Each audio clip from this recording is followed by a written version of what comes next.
Olá, tudo bem? Aqui é Rodrigo Assis, com a aula Iluminação Cênica, no projeto Em Casa com o Instituto USE Minas. Eu vim aqui falar do que é esse termo. O que é iluminação cênica? Para quem? Quando? Por que se fazer iluminação cênica? Nesse caso, a gente pode aplicar ele em diversos projetos, tá? Não é só questão do teatro, mas da dança, do show, dos eventos efêmeros. Só que nessa aula de hoje, nós vamos discutir o que é esse termo, tá? Quais são as técnicas utilizadas e onde nós podemos utilizar, beleza? Então venha comigo, vamos descobrir o que é esse termo, o que é iluminação cênica. Então vem aí essa pergunta, o que é iluminação cênica para você? O que é esse espaço, essa questão de você iluminar o espaço com a luz, ok? Então nós temos aqui a palavra iluminação, né? Que significa o quê? O ato de iluminar um espaço. Então nós temos a questão da iluminação, nós precisamos iluminar um ambiente. Lembrando que na questão da luz nós temos 4 fatores muito importantes.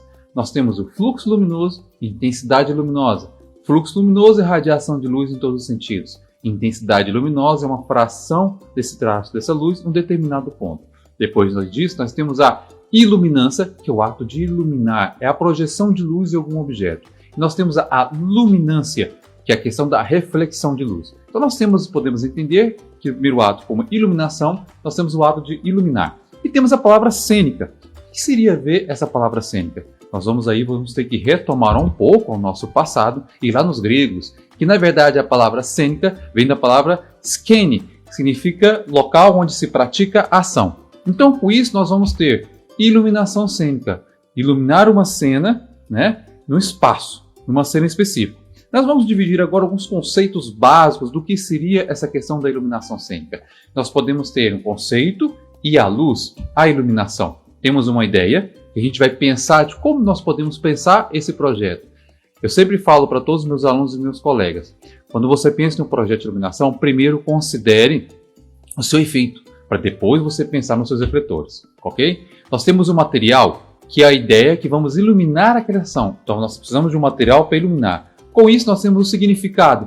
O que significa essa iluminação cênica para a gente, né? E é significante. E com esse conceito nós vamos ter o significante dessa cena. Okay? E a forma. Como que essa forma, essa luz vai entrar nesse espaço? Né? Nós temos aí então o conteúdo, a forma, mas o conteúdo desse espaço.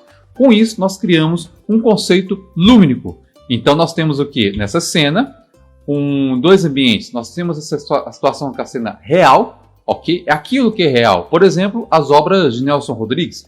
São espetáculos realistas. Depois nós temos a abstrata. Aí podemos pensar numa outra obra, em outros tempos, como os espetáculos infantis, princesas e bruxos. Então nós podemos dividir a nossa iluminação cênica em 2 áreas, real e abstrata. Com esse sentido nós temos a estruturação das 3 dimensões do espaço cênico, modulação das formas e do volumes. Com isso a gente vai ter como se fosse um retrato, como se fosse uma foto. Sendo assim, uma composição pictórica que a gente construiu para aquela cena, para aquele espaço, profundidade, volumes e formas, ok? Então o que seria essa questão da iluminação cênica? Seria iluminar uma cena baseada em um conceito lumínico que a gente definiu através de uma composição pictórica.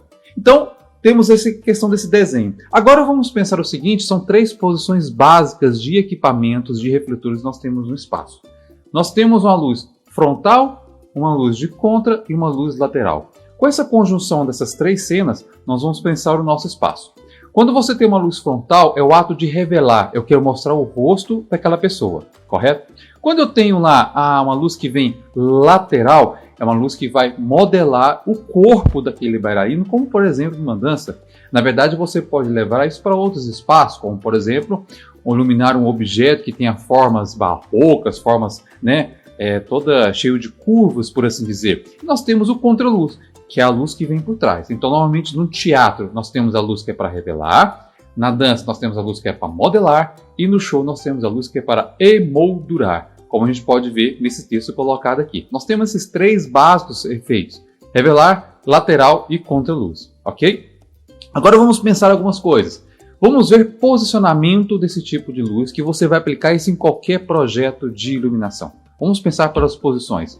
Nós temos aí nesse efeito 3D uma luz frontal. Quando você vai iluminar um ator ou uma pessoa, pense em colocar esse refletor num ângulo de 45 graus para mostrar o rosto dessa pessoa. Então, isso é um efeito de luz para revelar, principalmente no teatro. Com isso aqui nós temos o contraluz. É o efeito da luz que vem por trás da pessoa. É o efeito que eu comentei com vocês de emolderar, né? É a questão do contraluz de efeitos principalmente em shows, eventos efêmeros. Daí nós temos a luz a pino, que é uma luz a pino, ou também chamada de zenital, em que ela está num ângulo de 90 graus em cima do objeto da pessoa a ser iluminada. O único cuidado que nós devemos ter neste momento é, se ele estiver usando um capacete, ou um chapéu, ou um boné muito grande, essa luz pode provocar uma sombra.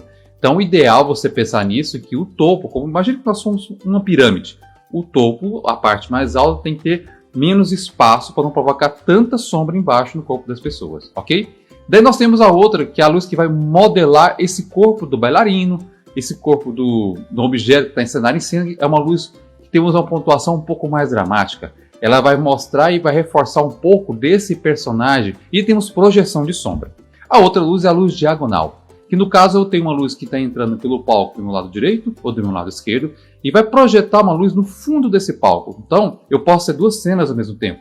Eu tenho uma cena de um ator ali acontecendo ali, e temos uma segunda cena de um corpo, de uma sombra bailando ou passando naquele fundo, ok? E como é que a gente pode pensar isso para compor essa cena desse espaço? Nós podemos pensar, se eu tenho dois refletores posicionados num ângulo de 45 graus em relação à pessoa, independente de onde ela olha, se eu olho para cá ou olho para lá, a luz é o mesmo efeito. Então se a pessoa está olhando aqui na minha frente, se eu jogar uma luz somente de frente, essa pessoa que está na lateral vai ter outro efeito, outra composição de cena. Por isso que é muito bacana, quando você fizer um foco frontal, colocar dois refletores, nesse sentido e nesse sentido. Assim, onde a pessoa olha, terá a luz projetando em seu rosto, correto? O outro efeito é o contraluz, né? Que você tem uma projeção de luz. Esse tipo de efeito é muito usado, principalmente em shows.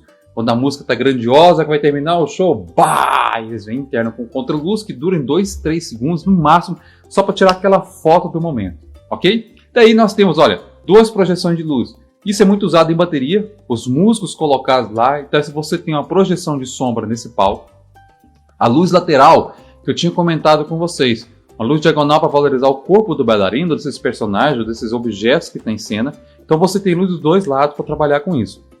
A luz lateral, como eu tinha comentado com vocês, que vem projetando essa sombra. Mas a gente pode juntar. Observe um detalhe. A luz que está um pouco no fundo e as laterais, está vendo que está com tonalidade de temperatura de cor mais quente? Nós temos três tipos de temperatura de cor: quente, neutra e fria. As quentes são os tons mais amarelados, os neutros brancos e os frios azulados. Então você pode compor com uma iluminação cênica todo esse conjunto de fatores. Essa luz que é pontual, essa luz que é lateral, essa luz que é contraluz. Claro que esse limite vai de cada conceito, vai de cada profissional, vai de cada pessoa. Lembrando que, se você vai pensar na forma da iluminação cênica, pense primeiro como criar luz para esse espaço. Para quem é essa pessoa que você está criando a luz? Qual é esse espetáculo? Normalmente no teatro, como eu falei para vocês, para revelar. Para dança, para modelar. E para luz, o show é contra-luz para emoldear, tá bom? Espero que esses ensinamentos tenham aberto um pouco mais a sua mente e visto as possibilidades de iluminação que você pode colocar em seu show. Tudo bem? Até uma próxima vez. Grande abraço para todos.